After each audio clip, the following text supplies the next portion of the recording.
Welcome to my YouTube channel. आज की class में हम लोग पढ़ने वाले हैं डिक्शनरी डेटा टाइप के बारे में। अगर हम डिक्शनरी के बेसिक कंसेप्ट की बात करें तो डिक्शनरी क्या है, एक सीक्वेंस डेटा टाइप होता है। जैसे string, list, tuple sequence data type है, उसी तरह से डिक्शनरी भी है सीक्वेंस डेटा टाइप। अगर हम स्ट्रिंग लिस्ट और टपल की बात करें तो स्ट्रिंग लिस्ट, टपल बेसिकली एक ऑर्डर्ड कलेक्शन होता था, लेकिन डिक्शनरी क्या है, अनऑर्डर्ड कलेक्शन होता है। इसमें जरूरी नहीं है कि जिस सीक्वेंस में हम डिक्शनरी के डेटा को डिफाइन करें उसी सीक्वेंस में डेटा हमारा एक्सेस हो। तो जब भी हमें डेटा एक्सेस करना होता है तो उसके लिए इंडेक्स वैल्यू की जगह हम लोग डिक्शनरी की का यूज करते हैं। अगर हम डिक्शनरी की बात करें तो dictionary is a mutable data type, that is it can be changed after being created.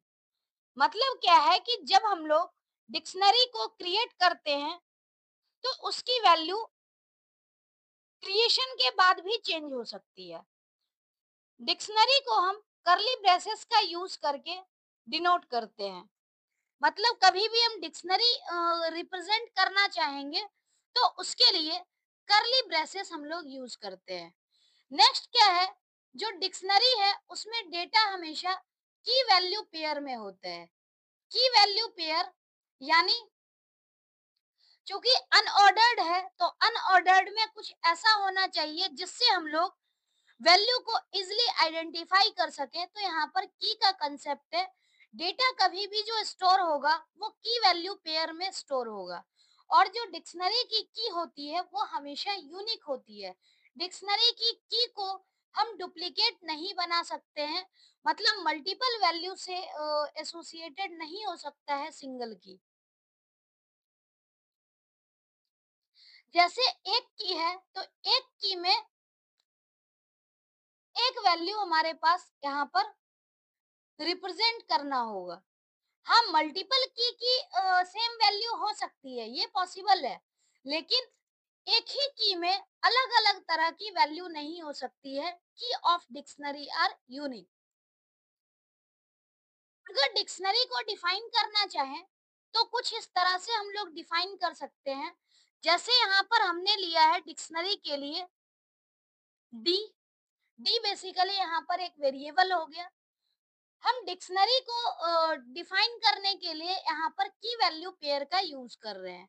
जैसे पहली की वैल्यू पेयर है 1 10, जिसमें 1 आपका की है और 1 से एसोसिएटेड वैल्यू है 10। उसी तरह से दूसरी की है, दूसरी की वैल्यू है 20, तीसरी की वैल्यू है 30। और इसको हमने जो डिनोट किया है वो करली ब्रेसेस का यूज करके डिनोट किया है। तो बेसिकली इस तरह से हम लोग एक डिक्शनरी क्रिएट कर सकते हैं। जब हम लोग यहाँ पर पाइथन सेल के ऊपर डी टाइप करेंगे तो जो हमारी डिक्शनरी है क्रिएट की हुई वो आउटपुट आउटपुट के फॉर्म में यहाँ रिप्रेजेंट होगी। तो बेसिकली इस तरीके से क्या है, जो डिक्शनरी है वो क्रिएट होती है। अब नेक्स्ट हम बात करते हैं accessing items in a dictionary using keys. अगर हम डिक्शनरी के की बात करें तो की हमेशा यूनिक होती है। इस वजह से क्या है कि हम लोग डिक्शनरी में से की का यूज करके किसी भी एलिमेंट को एक्सेस कर सकते हैं।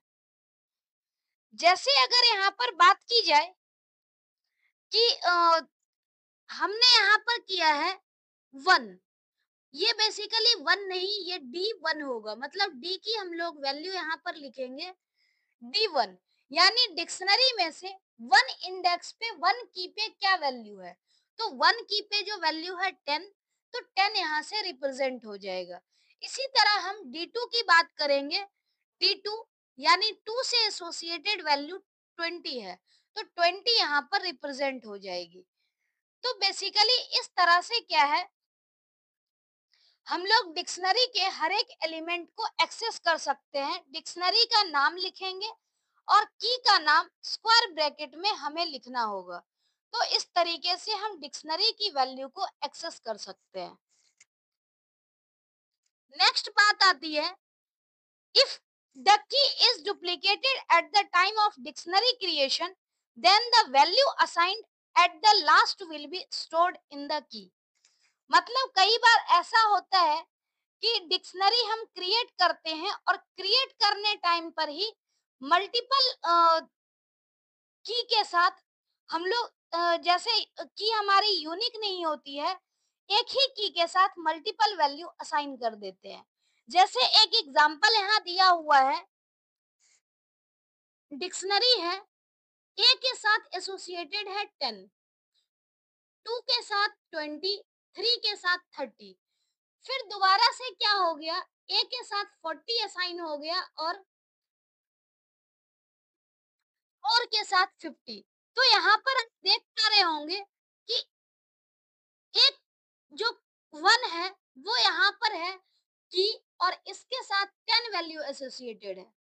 दूसरी तरफ 1 के साथ 40 वैल्यू एसोसिएटेड है। तो हमने पहले तो 10 असाइन किया है, तो 10 यहाँ पर नहीं होगा। हमने दूसरी बार जो असाइन किया है वैल्यू, बेसिकली वो वैल्यू जो है डिक्शनरी में स्टोर्ड हो जाएगी एज अ की, मतलब की वैल्यू पेयर। तो इस तरीके से बेसिकली अगर हम डिक्शनरी प्रिंट करें तो डिक्शनरी में क्या है, ए की वैल्यू 10 को रिप्लेस करके यहाँ पर आ गई है 40, बी 20 एज इट इज है 330 और 450। तो इस तरह से डिक्शनरी क्रिएट होती है। अगर हम की डुप्लीकेट वैल्यू दे देते हैं तो जो फाइनल वैल्यू होगी, फाइनल वैल्यू हमेशा डिक्शनरी में स्टोर की जाएगी। ऐसे ही यहाँ पर एक दूसरी डिक्शनरी है एबीसी, जिसमें कि ए की वैल्यू 10 है, बी की वैल्यू 20 है, सी की वैल्यू 30 है। और इसको हम एक्सेस अगर करना चाहते हैं तो एक तो तरीका है कि हम स्क्वायर ब्रैकेट की हेल्प से एक्सेस करें, जैसे कि डिक्शनरी का नाम और स्क्वायर ब्रैकेट में उसकी की। दूसरा तरीका ये भी है कि हम गेट मेथड का यूज करके डिक्शनरी की वैल्यू को एक्सेस कर सकते हैं की के हेल्प से। तो डिक्शनरी का नाम यहाँ पर दिया हुआ है डी डॉट गेट मेथड का यूज करेंगे। और गेट मेथड का जब यूज होगा, मेथड में बेसिकली पैरेंथेसिस यूज करते हैं। तो यहाँ पर हमें क्या करना है, डिक्शनरी की लिख देनी है। इससे क्या होगा, वैल्यू एक्सेस हो जाएगा।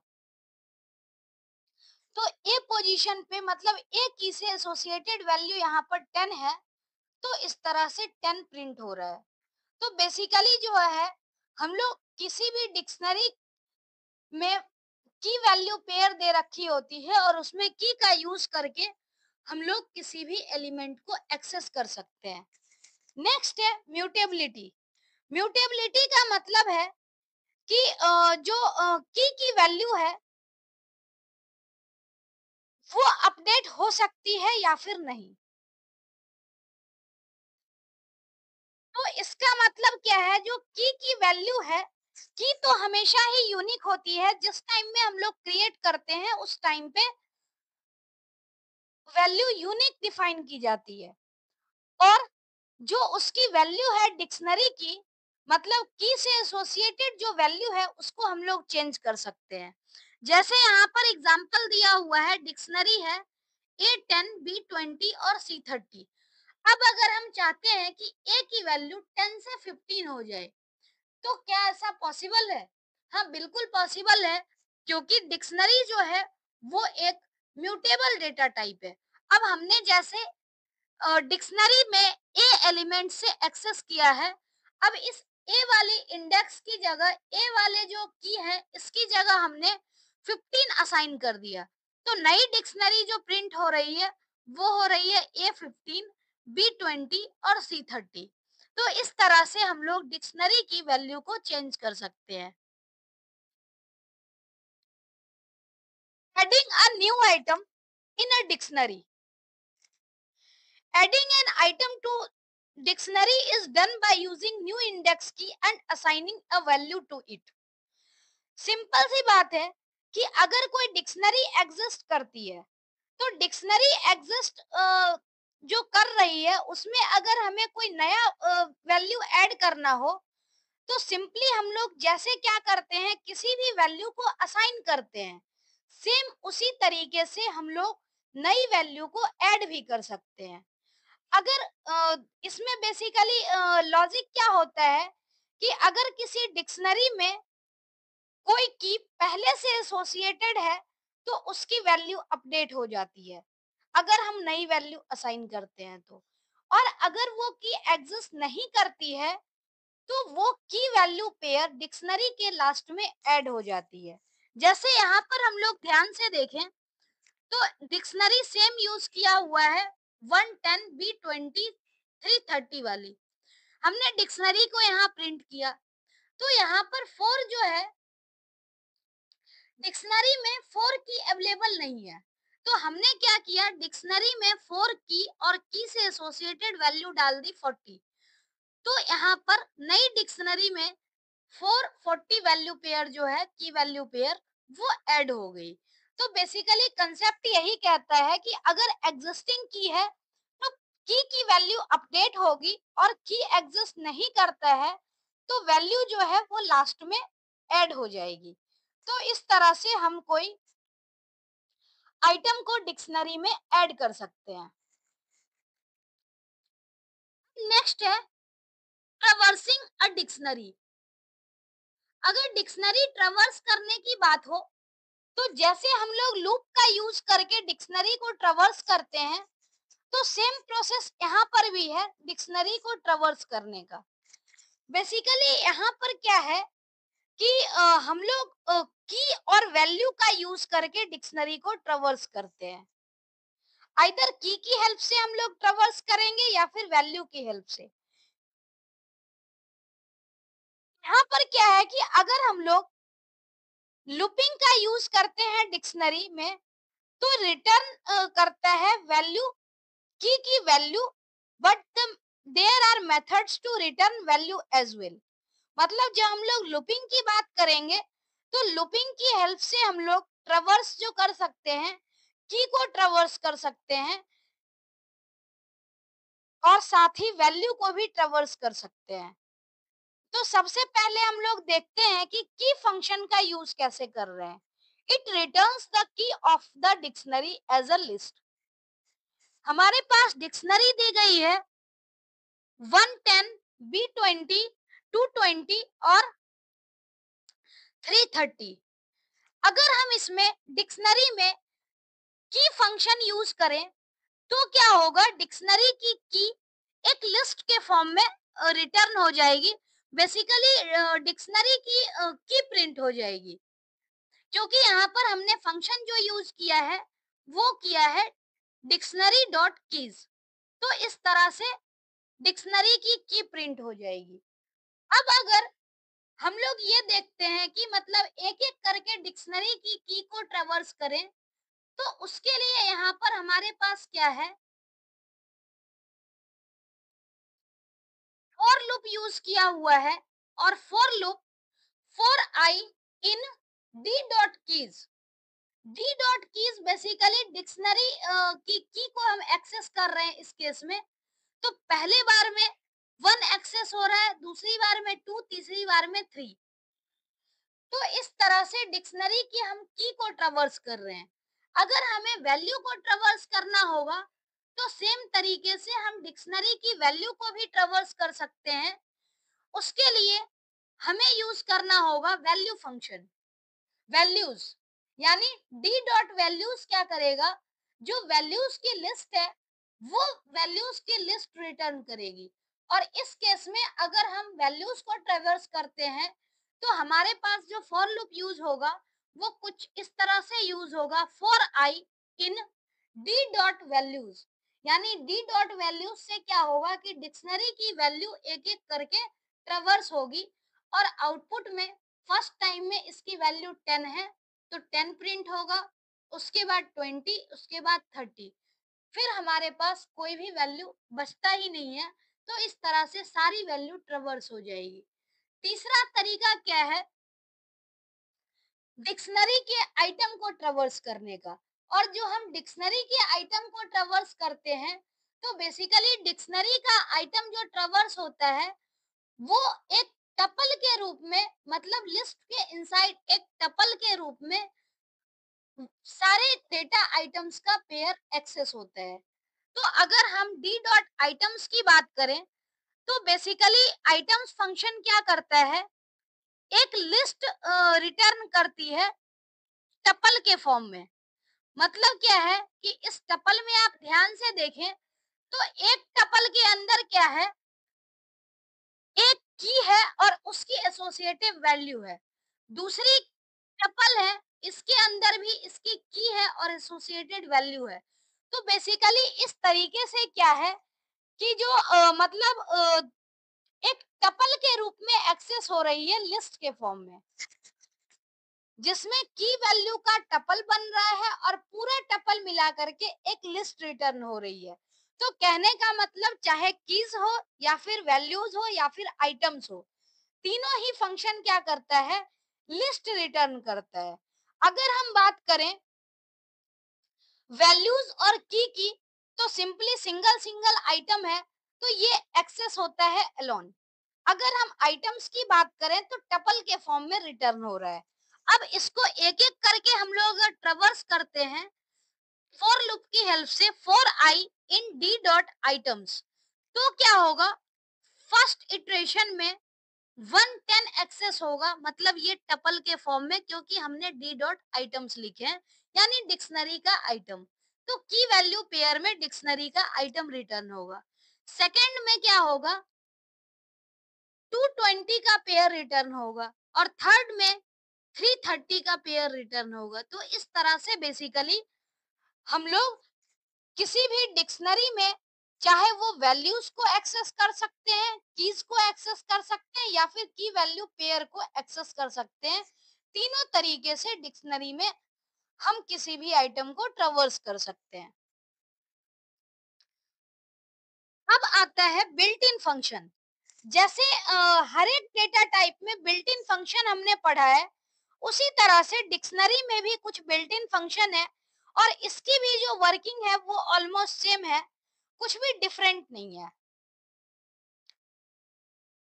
बहुत माइनर सा डिफरेंस हो सकता है, कुछ फंक्शन अलग हो सकते हैं, लेकिन जो बेसिक वर्किंग है, जो हमने लिस्ट, स्ट्रिंग चाहे वो टपल में पढ़ा है, सेम यहाँ पर भी केस अप्लाई होता है।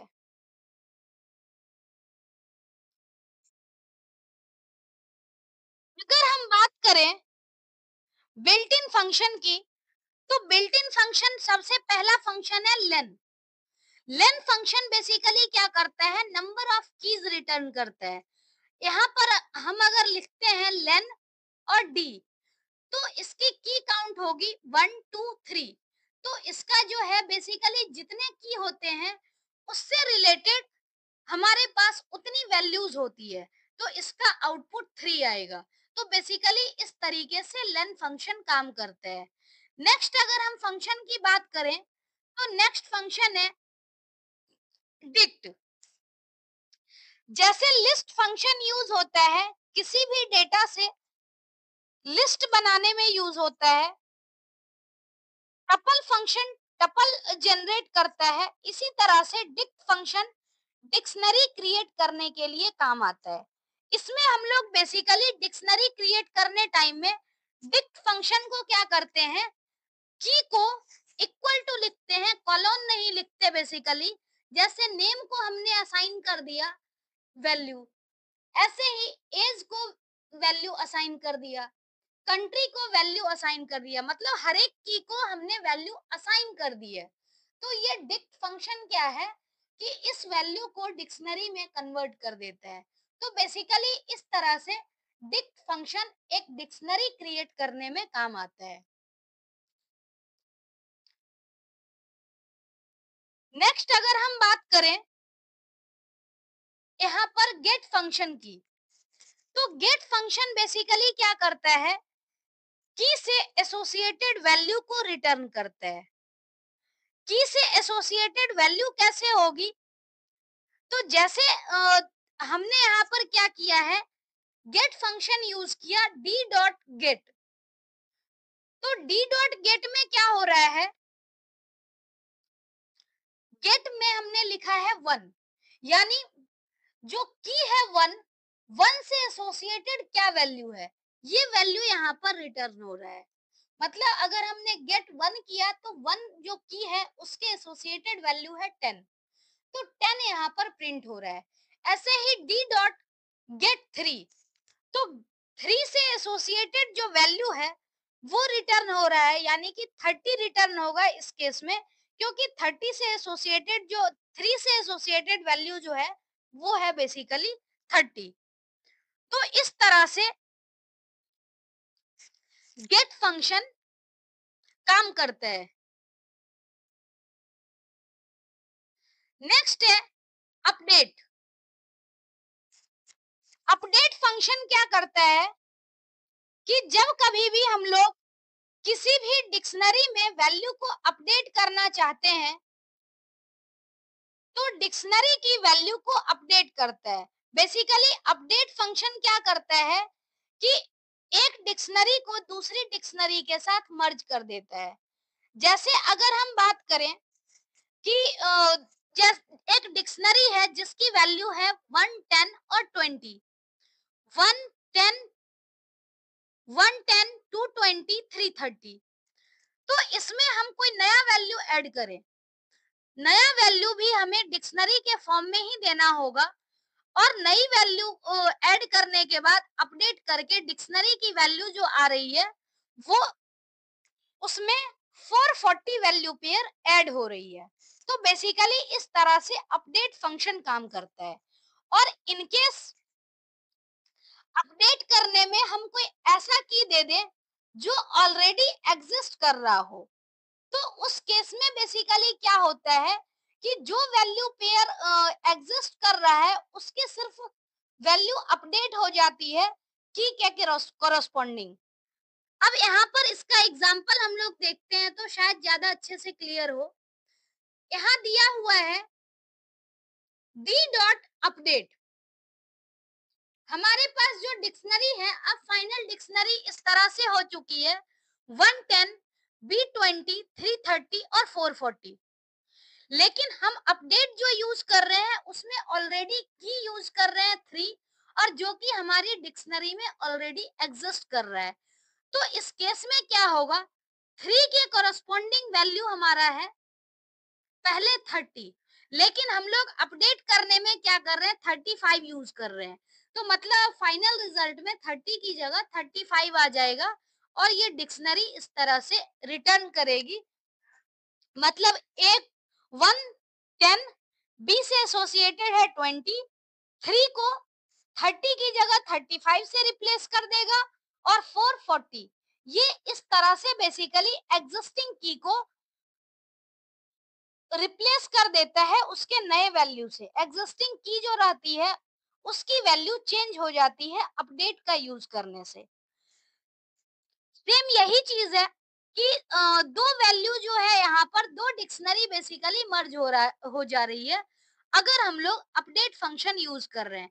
जैसे एक डिक्शनरी D1 हमारे पास है, D1 हमने क्रिएट कर दिया है, दूसरी वैल्यू हमारे पास D2 है, और हमने यहाँ पर लिख दिया D1 अपडेट D2, मतलब D1 में D2 की वैल्यू अपडेट कर दो। तो D1 में D2 की वैल्यू अपडेट करने से क्या हो गया, एक नई डिक्शनरी क्रिएट हो गई जिसमें पहले D1 की वैल्यू है, उसके बाद D2 की वैल्यू है। तो इस तरह से अपडेट फंक्शन काम करता है। नेक्स्ट फंक्शन है delete. Delete basically delete function नहीं है, डेल कीवर्ड है। डेल कीवर्ड का जो यूज होता है ये बेसिकली दो तरह से होता है।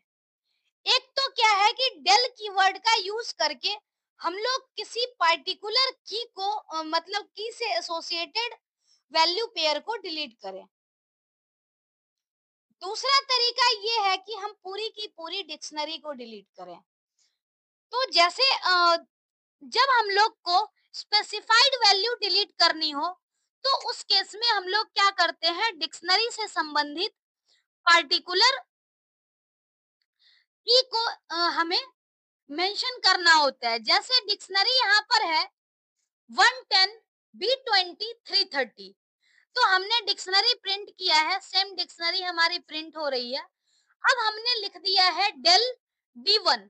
तो इससे क्या होगा, वन की के कोरस्पॉन्डिंग जो वैल्यू होगी वो डिलीट हो जाएगी।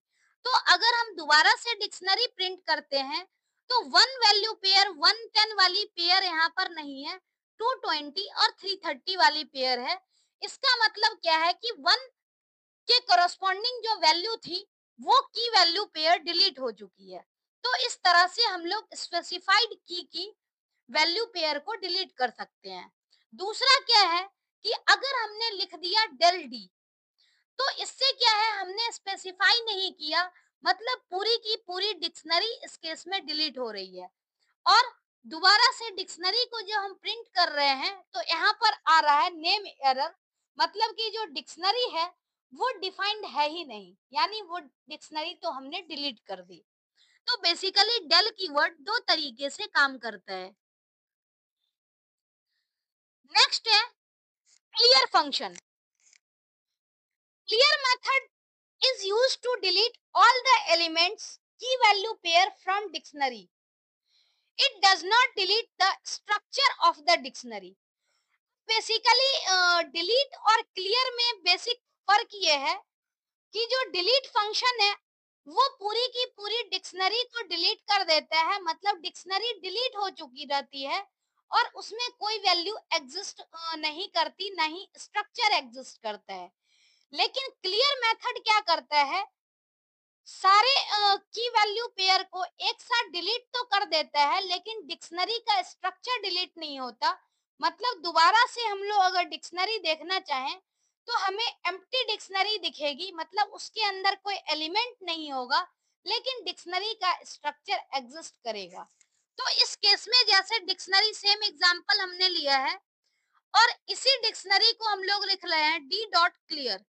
तो डी डॉट क्लियर होने से क्या है कि इसकी पूरी वैल्यू डिलीट हो रही है। अब हमने दोबारा से डी को देखना चाहा तो यहाँ पर पैरेंथेसिस रिटर्न हो रहा है ब्लैंक, इसका मतलब डिक्शनरी ब्लैंक डिक्शनरी डिलीट हो रही है। यानी कि यहाँ पर स्ट्रक्चर नहीं डिलीट हुआ है, एरर जनरेट नहीं हुआ है इस वजह से, लेकिन एम्प्टी डिक्शनरी रिटर्न हो रही है। तो बेसिकली डिलीट और क्लियर में यही फर्क है। नेक्स्ट है पॉप। पॉप मेथड जो है वो डिक्शनरी से किसी स्पेसिफाइड एलिमेंट को डिलीट करता है, also written the value of the deleted element. कहने का मतलब क्या है कि अगर हम लोग किसी भी एलिमेंट को डिलीट करना चाहते हैं, किसी भी स्पेसिफाइड एलिमेंट को डिलीट करना चाहते हैं, तो हमें क्या करना होगा, पॉप मेथड का यूज करना होगा। और पॉप मेथड के ब्रैकेट में हमें उससे एसोसिएटेड की लिखना होता है। जैसे यहाँ पर डिक्शनरी हमारी है 10, 20 और 30 वाली, जिसमें 1, 2 और 3 हमारा की है, 10, 20, 30 वैल्यू है। हम इस डिक्शनरी को जब देखते हैं तो इस तरह से डिक्शनरी प्रिंट होती है 110, 220, 330। अब यहाँ पर हमने लिखा है डी डॉट पॉप 2। कहने का मतलब 2 से एसोसिएटेड जो वैल्यू है उसको हमने पॉप कर दिया, डिलीट कर दिया। तो 2 पॉप 2 लिखने से क्या है कि हमें ये पता चल रहा है कि हमने कौन सी वैल्यू डिलीट करी, यानी 20 डिलीट हो गई।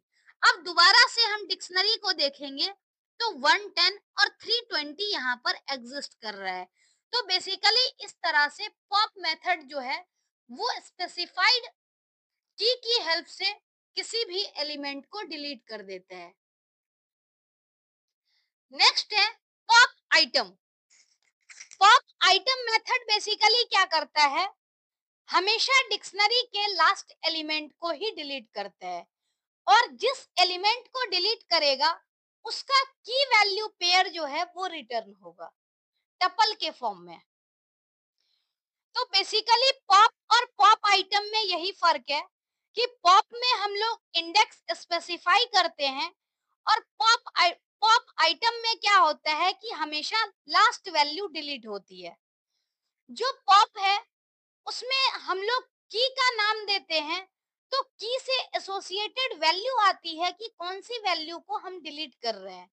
लेकिन पॉप आइटम में हमेशा लास्ट एलिमेंट डिलीट होती है, और लास्ट एलिमेंट जो डिलीट होती है तो वो हमें रिटर्न मिलता है 330 यानी कि लास्ट एलिमेंट के फॉर्म में। तो बेसिकली इस तरह से पॉप और पॉप आइटम में डिफरेंस है।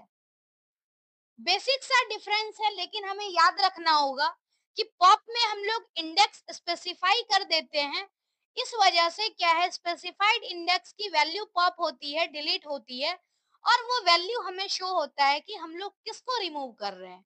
लेकिन पॉप आइटम में क्या है, हमें इंडेक्स स्पेसिफाई नहीं करना होता, हमेशा लास्ट एलिमेंट डिलीट होती है। तो लास्ट एलिमेंट हमें पता भी होना चाहिए कि लास्ट एलिमेंट की और वैल्यू दोनों क्या थी। तो इस केस में की वैल्यू पेयर पूरी की पूरी टपल के फॉर्म में रिटर्न होती है। तो बेसिकली एग्जांपल में भी यही दिखाया हुआ है कि एक डिक्शनरी है, हमने जब D dot pop item use किया है तो इससे रिलेटेड क्या हुआ कि जो पॉप हो रहा है लास्ट एलिमेंट वो हमें शो कर रहा है यहाँ पर। नेक्स्ट है set default. Set default method basically क्या करता है कि जो वैल्यू है मतलब स्पेसिफाइड की वैल्यू रिटर्न करती है basically. Set default method returns the value of the specified key. If the key does not exist in the dictionary, it inserts the key into dictionary with specified value। कहने का मतलब क्या है कि अगर set default method में हम लोग क्या कर रहे हैं, किसी वैल्यू को मतलब की को डिफाइन कर रहे हैं, की स्पेसिफाई करेंगे तो क्या होगा, उससे रिलेटेड वैल्यू जो है वो रिटर्न हो जाएगी। लेकिन अगर की एग्जिस्ट नहीं करती है तो उस केस में क्या होगा, नई की इंसर्ट हो जाएगी स्पेसिफाइड वैल्यू के साथ। जैसे यहाँ पर क्या है डी 110 220 330। तो इस केस में अगर हम 2 की वैल्यू रिटर्न करना चाहें तो डी डॉट सेट डिफॉल्ट 2। अब इसका क्या मतलब हो गया, सेट डिफॉल्ट 2 यानी 2 से एसोसिएटेड वैल्यू जो है वो रिटर्न हो गई। Return the value of key 3 if key is already exists in the dictionary.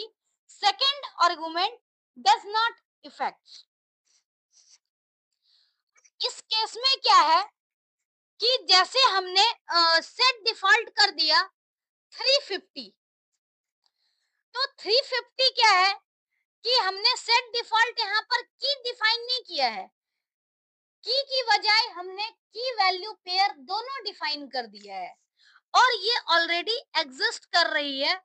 तो जब एग्जिस्ट कर रही है तो उस केस में क्या होगा कि जो वैल्यू स्पेसिफाइड है वही वैल्यू रिटर्न होगी, और अगर ये वैल्यू स्पेसिफाइड नहीं होता तो इस केस में क्या है कि जो हम लोग वैल्यू स्पेसिफाई कर रहे हैं वो वैल्यू रिटर्न होती। अगर हम डिक्शनरी को देखेंगे तो यहाँ पर सेट डिफॉल्ट का कोई फर्क नहीं पड़ रहा है, ये ऑलरेडी जो डिक्शनरी हमने डिफाइन किया था ये सेम डिक्शनरी है। नेक्स्ट क्या है, returns the value of key 4 if the key does not found in the dictionary, then the add the key and specified value, then return the value of the key। अब जैसे यहाँ पर क्या है कि सेट डिफॉल्ट में हमने क्या किया, ऐसा की लिखा है जो एग्जिस्ट नहीं कर रहा है और साथ में एक वैल्यू भी लिख दी। तो इस केस में क्या है कि एग्जिस्ट नहीं कर रहा है तो जो वैल्यू हमने डिफॉल्टली सेट की है वो वैल्यू यहाँ पर रिटर्न हो रहा है, और जब हम डिक्शनरी को देखेंगे तो ये वैल्यू ऑलरेडी हमारी डिक्शनरी में ऐड हो चुकी है। लेकिन इस केस में हमारा जो 3 है वो की ऑलरेडी एग्जिस्ट करता था, तो इससे डिफॉल्ट वैल्यू का कोई फर्क नहीं पड़ा। लेकिन अगर एग्जिस्ट नहीं करेगा तो उस केस में जो स्पेसिफाइड वैल्यू होगी वो डिक्शनरी में ऐड हो जाएगी। नेक्स्ट है, if the key is not found in the dictionary, then add the key and none as the value of key. If the value is not passed in the argument, it will not return anything. कहने का मतलब जो हमने starting में example लिया था कि ये एग्जांपल सेम एग्जांपल है कि हमने सेट डिफॉल्ट टू कर दी। तो सेट डिफॉल्ट टू के केस में क्या हो गया, टू तो एग्जिस्ट कर रहा था, तो एग्जिस्ट कर रहा था इसका मतलब इसकी वैल्यू रिटर्न हो गई और एग्जिस्टिंग डिक्शनरी पे कोई भी फर्क नहीं पड़ा। लेकिन लास्ट में यही सेम काम हम कर रहे हैं और इस केस में क्या है कि ये की एग्जिस्ट नहीं कर रही है। तो की एग्जिस्ट नहीं कर रही है और हमने इसकी कोई वैल्यू भी स्पेसिफाई नहीं की। तो यहाँ पर इस केस में क्या है कि एक नई की जो है ये ऐड हो रही है लेकिन वैल्यू स्पेसिफाई नहीं हुआ। इट मींस एक वैल्यू यहाँ पर एसोसिएट हम लोग कर देंगे, मतलब जो पाइथन इंटरप्रेटर है वो इस पर्टिकुलर की के साथ एक आर्गुमेंट मतलब जो वैल्यू है वो असाइन कर देगा नन। तो बेसिकली इस तरह से सेट डिफॉल्ट काम करता है। अलग अलग तरीके से हम लोग सेट डिफॉल्ट का यूज कर सकते हैं। नेक्स्ट है मैक्स। मैक्स फंक्शन बेसिकली क्या काम करता है, डिक्शनरी के लार्जेस्ट की को रिटर्न करता है। हमेशा ध्यान रखना कि मैक्स फंक्शन जो है वो की पे अप्लाई होता है। तो लार्जेस्ट की होगा, लार्जेस्ट की को रिटर्न करेगा। और अगर इनकेस की न्यूमेरिक वैल्यू नहीं होगी, स्ट्रिंग टाइप की होगी, कैरेक्टर होगी, तो उस केस में जो लार्जेस्ट स्काई वैल्यू वाली होगी की उसे रिटर्न करेगा। जैसे एग्जांपल यहाँ पर दिया हुआ है, एक डिक्शनरी है जिसमें की वैल्यू पेयर है 110, 220, 330 और 440। तो इसमें मैक्सिमम वैल्यू जो है वो की 4 है। इसका मतलब क्या है कि 4 रिटर्न हो जाएगा। अगर हम दूसरे डिक्शनरी की बात करें तो यहाँ पर की जो है वो स्प्रिंग है और लिखा हुआ है स्मॉल a, एसोसिएटेड वैल्यू है 10, बी कैपिटल में है और इसकी वैल्यू है 20 और स्मॉल h है जिसकी वैल्यू है 30। तो स्काई वैल्यू सबसे मैक्सिमम जो होगी इस केस में वो h की है, तो मैक्सिमम वैल्यू रिटर्न होगा h। तो इस तरह से जो लार्जेस्ट वैल्यू है मैक्सिमम वैल्यू की है वो रिटर्न हो जाएगा। ऐसे ही सेम मिनिमम काम करता है। मिनिमम मीन फंक्शन बेसिकली क्या करता है, जो की है उसकी स्मॉलेस्ट वैल्यू को रिटर्न करता है। सेम एग्जांपल में जो की है उसकी स्मॉलेस्ट वैल्यू है 1, तो इस केस में 1 रिटर्न किया। और जो अगर हम स्ट्रिंग के केस में बात करें तो हमेशा आपको पता होना चाहिए स्मॉल और कैपिटल में जो कैपिटल लेटर है उसकी स्काई वैल्यू जो होती है वो स्काई वैल्यू लेस होती है। तो उस केस में हम लोग क्या करेंगे, जो स्मॉलेस्ट वैल्यू होगी वो रिटर्न होगा। यहाँ लार्जेस्ट नहीं, ये स्मॉलेस्ट है। तो स्मॉलेस्ट वैल्यू बी की है, तो मतलब यहाँ से मिनिमम जो रिटर्न करेगा वो बी रिटर्न करेगा।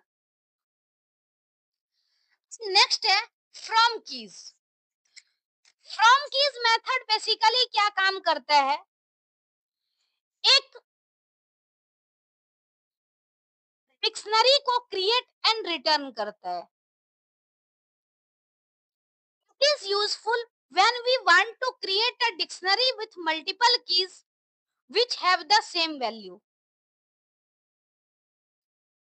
जैसे यहाँ पर क्या है कि एक हमारे पास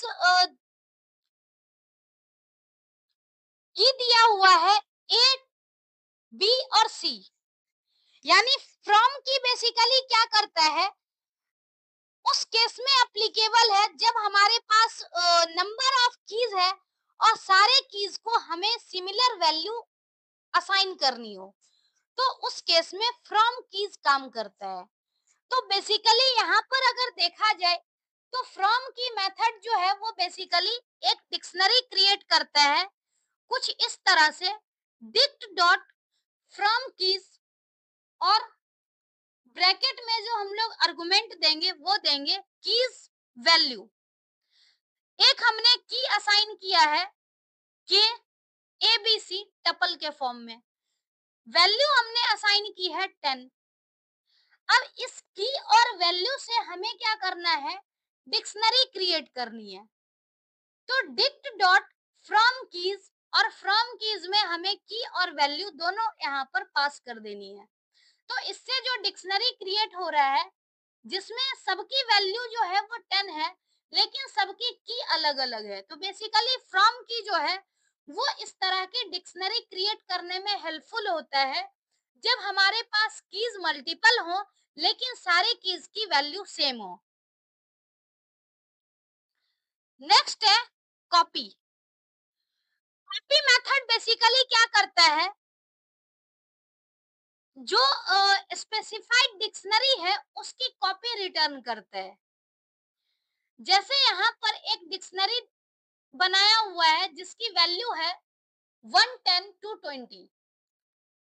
अब हम लोग अगर चाहते हैं कि इस डिक्शनरी की कॉपी बन जाए, दूसरी डिक्शनरी में असाइन हो जाए, तो इस केस में हम लोग क्या करते हैं, डिक्शनरी यानी जो पुरानी डिक्शनरी जो हमने ऑलरेडी क्रिएट कर रखी है वो डिक्शनरी का नाम डॉट कॉपी लिखेंगे और नई वाली डिक्शनरी में असाइन कर देंगे। तो यहाँ पर बेसिकली क्या कर रहा है, create a copy of dictionary D and store in D1, यानी डी1 में हम लोग डी की कॉपी क्रिएट करके स्टोर कर रहे हैं। तो अब हम लोग दोबारा से जब डी1 की वैल्यू देखेंगे तो सेम वही वैल्यू मिलेगी जो ऑलरेडी डी1 की क्रिएट की गई थी। तो बेसिकली इस तरह से कॉपी जो मेथड होता है एग्जिस्टिंग डिक्शनरी की कॉपी करके और नई डिक्शनरी क्रिएट करने में हेल्प करता है। नेक्स्ट लास्ट फंक्शन है शॉर्टेड। शॉर्टेड फंक्शन बेसिकली क्या करता है, डिक्शनरी की को असेंडिंग ऑर्डर में शॉर्ट करता है। अब ये सॉर्टेड फंक्शन भी जो है वो डिफरेंट डिफरेंट तरीके से यूज होता है। तो एक बार हम लोग देखते हैं कि कैसे कैसे हम लोग यूज कर सकते हैं। बाय डिफॉल्ट जो है सॉर्टेड फंक्शन जो है वो की को सॉर्टेड ऑर्डर में अरेंज करता है और जो की रिटर्न होती है वो बेसिकली लिस्ट के फॉर्म में रिटर्न होती है। जैसे अगर हम बात करें डिक्शनरी की, तो डिक्शनरी में वैल्यू दे रखी है 810, 110, 440, 330 और 220, मतलब ये सॉर्टेड ऑर्डर में नहीं है। जो सॉर्टेड फंक्शन काम करेगा वो बेसिकली क्या करेगा, return the keys of dictionary in sorted order. तो इस केस में क्या है कि सॉर्टेड और डी हमने लिखा, तो शॉर्टेड डी यानी कि जो इसकी की है 1432, तो बेसिकली इसका सॉर्टेड ऑर्डर है 1234। तो इसी सीक्वेंस में ये सॉर्टेड फंक्शन जो है वो की को रिटर्न कर रहा है। अब हमने तीन फंक्शन भी पढ़े थे, एक की पढ़ा था, एक वैल्यूज पढ़ा था और एक आइटम्स पढ़ा था। तो जो बेसिकली कीज है, अगर हम कीज फंक्शन की हेल्प ले लें तो ये बेसिकली सॉर्टेड फंक्शन क्या करेगा, की को सॉर्टेड ऑर्डर में अरेंज करेगा जो कि ऑलरेडी बाय डिफॉल्ट सॉर्टेड का काम ही है। तो एक एग्जांपल यहाँ दिया हुआ है सॉर्टेड, और इसमें डी की बजाय लिखा हुआ है डी डॉट कीज, यानी डिक्शनरी के की को हम सॉर्टेड कर रहे हैं। तो इसका आउटपुट जो है वो 1234 आ रहा है, मतलब डिक्शनरी की सॉर्टेड ऑर्डर में आ रही है, इंक्रीजिंग ऑर्डर में, और ये जो की है बेसिकली लिस्ट के फॉर्म में है। अगर हम वैल्यूज को सॉर्टेड ऑर्डर में करना चाहें तो उसके लिए हम लोग डिक्शनरी के साथ वैल्यूज फंक्शन यूज कर सकते हैं, यानी सॉर्टेड और डी डॉट वैल्यूज। तो इससे क्या होगा, डिक्शनरी की वैल्यू सॉर्टेड ऑर्डर में अरेंज हो जाएगी और उसकी एक लिस्ट बन जाएगी, यानी 10, 20, 30, 40। तो इस तरह से बेसिकली हम लोग सॉर्टेड फंक्शन की हेल्प से वैल्यूज को भी अरेंज कर सकते हैं। तीसरा है कि अगर हम लोग आइटम का यूज करें तो बेसिकली इससे क्या होगा, की वैल्यू पेयर दोनों सॉर्टेड फॉर्म में होगा और बेसिकली क्या है कि की वैल्यू पेयर को टपल के फॉर्म में रिप्रेजेंट करेगा और सारे की वैल्यू पेयर मिला करके एक लिस्ट बनाई जाएगी। मतलब इस लिस्ट का जो आइटम है, लिस्ट के इनसाइड टपल यहाँ पर बनाया हुआ है। तो जैसे क्या है कि हमने sorted dot D items use किए, यानी डिक्शनरी के आइटम को हमें सॉर्ट करना है। तो इससे क्या हो रहा है कि वैल्यू पेयर रिटर्न हो रही है, जैसे 110, 220, 330 और 440। तो इस तरीके से हम लोग कीज, वैल्यूज और आइटम्स का यूज करके शॉर्टेड फंक्शन में कीज के साथ साथ उसके वैल्यू को, इवन पूरे वैल्यू पेयर को भी हम लोग शॉर्ट कर सकते हैं। तो बेसिकली ये सारे कंसेप्ट डिक्शनरी के बारे में थे जो कि हमें पढ़ना था। अब एक बार हम लोग वैसे फंक्शन को समराइज भी कर सकते हैं। जो क्लियर फंक्शन है वो बेसिकली सारे एलिमेंट्स को रिमूव करता है डिक्शनरी से। गेट फंक्शन का यूज है कि हम लोग किसी भी स्पेसिफाइड की हेल्प से एसोसिएटेड वैल्यू को एक्सेस कर सकते हैं, और अगर की अवेलेबल नहीं है तो उस केस में एरर जनरेट होगा, एक्सेप्शन जनरेट होगा। Items, list of all items return करता है डिक्शनरी की in the form of tuple. Keys क्या करता है, सीक्वेंस ऑफ कीज रिटर्न करता है। Values function sequence of values return करते हैं। अपडेट फंक्शन बेसिकली क्या करता है कि जो हमारी एग्जिस्टिंग डिक्शनरी है उसमें दूसरे डिक्शनरी की वैल्यू को ऐड कर देता है ओरिजिनल डिक्शनरी में। फ्रॉम कीज क्या होता है कि फ्रॉम कीज का यूज करके हम लोग नई डिक्शनरी क्रिएट कर सकते हैं जिसमें मल्टीपल कीज होंगे लेकिन उसकी वैल्यू सेम होगी। कॉपी, बेसिकली कॉपी फंक्शन का यूज हम लोग करते हैं डिक्शनरी की कॉपी क्रिएट करने के लिए। पॉप आइटम का यूज होता है डिक्शनरी के लास्ट एलिमेंट को रिमूव करने के लिए। मैक्स फंक्शन का जो यूज होता है लिस्ट में हाईएस्ट वैल्यू को रिटर्न करने के लिए, हाईएस्ट की को रिटर्न करने के लिए। और मीन फंक्शन जो है वो की के लोएस्ट वैल्यू को रिटर्न करने के लिए। और जो सॉर्टेड फंक्शन है वो बेसिकली क्या काम करता है, की के बेस पे असेंडिंग या डिसेंडिंग ऑर्डर में सॉर्टिंग कर सकती है। सॉर्टेड में हमने डिफरेंट टाइप भी पढ़ा है कि हम लोग कैसे कैसे इसको सॉर्ट कर सकते हैं। तो इस तरह से ये सारी समरी है कि हम लोग डिक्शनरी में क्या क्या बिल्ट इन फंक्शन पढ़ रहे हैं और उसका यूज क्या है। तो ये सारे कंसेप्ट बेसिकली डिक्शनरी के बारे में थे कि डिक्शनरी के एलिमेंट को हम ट्रेवर्स कैसे कर सकते हैं, डिक्शनरी के एलिमेंट को एक्सेस कैसे कर सकते हैं, और डिफरेंट टाइप के बिल्ट इन फंक्शन को हमने देखा। तो ये बेसिकली सारा कंसेप्ट डिक्शनरी का था। तो आज के लिए इतना ही। Thank you. नेक्स्ट में हम लोग मॉड्यूल के बारे में पढ़ेंगे, तो बने रहिए चैनल पर। Thank you so much.